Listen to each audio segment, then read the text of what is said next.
एक दफा का जिक्र है कि एक छोटे से गांव में अहमद नाम का एक शरारती लड़का रहता था। अहमद को मजाक करना, शरारतें करना और अपने कामकाज से बचना पसंद था। वो अक्सर अपने कामों को मुकम्मल करने के लिए शॉर्टकट तलाश करने की कोशिश करता, ये सोचकर कि मेहनत गैर जरूरी है। एक दिन जब अहमद लेटा हुआ था, उसकी समझदार दादी आमना बीबी चेहरे पर मुस्कुराहट लिए इसके पास आए। अहमद, मेरे बच्चे, मुझे आपको एक कहानी सुनानी है। मुझे लगता है आपको कहानी से बहुत कुछ सीखने को मिलेगा। अहमद हैरान होकर बैठ गया और गौर से सुन रहा था। जब उसकी दादी ने अपनी कहानी शुरू की। बहुत पहले जंगल में एक चालाक लुमड़ी रहती थी। लुमड़ी अपनी चालाकियों और शरारतों के लिए जानी जाती थी। वो बहुत सुस्त थी। वो अपना दिन सोकर और शरारतें करके गुजारती थी और कभी खाने के लिए शिकार करने की जहमत नहीं करती थी। वो दूसरे जानवरों से खाना चुराने पर इन्हिसार करती थी। लेकिन दादी, उसने मेहनत क्यों नहीं की और अपना खाना खुद तलाश क्यों नहीं किया? हा, बिल्कुल यही बात है मेरे अजीज। लुमड़ी ने सोचा कि वो होशियार है और वो बगैर मेहनत किए खा पी सकती है।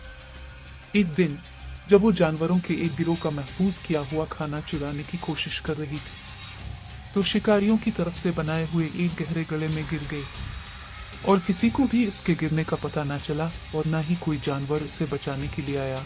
गड्ढे में फंसने के बाद लुमड़ी ने देखा कि बहुत सी चींटियां मिलकर बहुत मेहनत से अपना खाना इकट्ठा कर रही हैं। इस वक्त इसे एहसास हुआ कि वो कितनी गलत थी, मगर अब पछताने का क्या फायदा। शिकारी आए और उसे अपने साथ ले गए। आप सही कह रही हैं दादी, मेहनत के बगैर किए जाने वाले काम में किसी को भी कोई फायदा नहीं होता। अहमद फौरन उठा और घर से बाहर निकल गया। आज इसने उन तमाम लोगों से मुआफी मांगने का इरादा किया और उन लोगों से मिला जिनको वो तंग किया करता था और उनसे मुआफी मांगी और दोबारा ऐसा न करने का वादा किया। अब वो तमाम काम खुद करता, किसी को तंग न करता और आहिस्ता आहिस्ता सब उसे पसंद करने लगे। जैसे जैसे वक्त गुजरता गया, अहमद की कोशिशें रंग लाईं। वो ज्यादा जिम्मेदार हो गया और अपनी पढ़ाई में महारत हासिल करने लगा।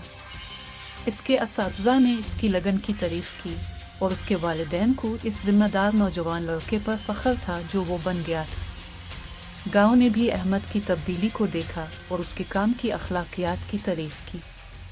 इसकी मिसाल से मुतासिर होकर गांव के दूसरे बच्चे भी मेहनत की अहमियत को समझने लगे और इस तरह गांव ने तरक्की की, न सिर्फ अहमद की कामयाबी की वजह से बल्कि इस वजह से कि सब ने मेहनत की कदर को कबूल किया। तो बच्चों, ये खुशकुन कहानी बच्चों को सिखाती है कि मेहनत करने में कोई शर्म नहीं होती और कभी किसी दूसरे को परेशान करने का कोई फायदा नहीं होता, बल्कि एक दूसरे की इज्जत करने से मोहब्बत कायम रहती है।